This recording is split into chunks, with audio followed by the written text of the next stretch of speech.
So why don't you think the schools teach people about business and finance? That's a good question. I don't know. I think something's broken with the education system. Because we are so driven by what the university, every level. Junior high people are worried about what the high school requires. High school's worried about what the university requires. You know, it's just that whole cycle that goes on. You know, we don't let kids get a driver's license without taking driver's education in this country. You know, we want to make sure before you get behind the wheel of a car that you understand what you're doing. But we'll hand you a checkbook, a savings account, and a credit card, and good luck with that. Most people learn about money the hard way, right? That's what happened to me. I, grew up in foster care. No one ever talked to me about money. So what happens? I get a checkbook. Sweet. I want that. I want that. I don't care how I'm going to pay for it. Because young people need to know this. We know we need to know it. There are tools online. They're not easy to use. They're not easy. They could be easier to digest.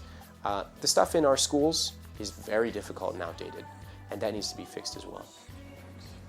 I think the most important class that you will take in your collegiate career is a class on personal finance. Regardless of your major, regardless of what college you're enrolled in. Well, the reality is, I did everything right academically and everything wrong financially. In government and in organizations like ours that try to influence government, they respond to the squeaky wheel. And financial literacy really doesn't have a constituency that is that squeaky wheel that says, I need attention.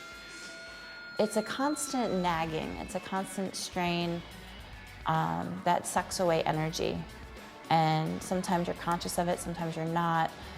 But I know even the girls can sense, I have 2 little girls, 2 and 4, when I am coming from that place of just fear and stress because of our financial situation.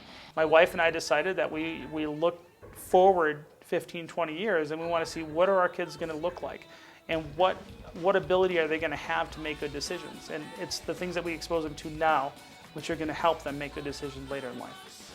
And people are dropping credit cards and they're getting huge debts, personal debts, buying things that they don't need, but they feel a desire to. They feel like that's the way I'm supposed to live. We have a celebrity culture that's consistent. How many Hollywood access shows do we have? Change takes time. I think there is I think only recently, and by that I mean I think only in the last several months, since this economic crisis began, have people started to realize that house prices don't go to the sky, that you actually do have to pay debts that you borrow, and there was almost this mythical hope that things would just work out.